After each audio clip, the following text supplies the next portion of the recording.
ለዓለም ህዝቦች የመጣ እምነት ነው። ለዛ ደግሞ ማስረጃችን ወማ አርሰልናከ ኢላ ረሕመተን ሊልዓለሚን ነው።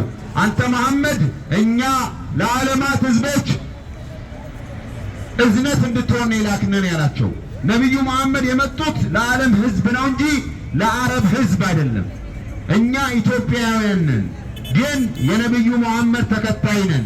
ያ ማለት ለዓለም መምጣታቸው ማረጋገጫ ነው። ነቢዩ መሐመድ ሰለላሁ ዐለይሂ ወሰለም ታማኝ አላህ ከሰው ልጆች መጥቷቸው የነቢያት መደምደሚያ ያደረጋቸው የመጨረሻው ነቢይ ናቸው። ነቢዩ መሐመድ ሰለላሁ ዐለይሂ ወሰለም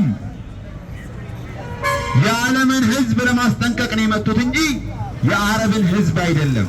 ኢስላም ማለት ደግሞ ነቢዩ መሐመድ ሲመጡ የመጣ እምነት አይደለም፣ መጀመሪያ የነበረ ነው።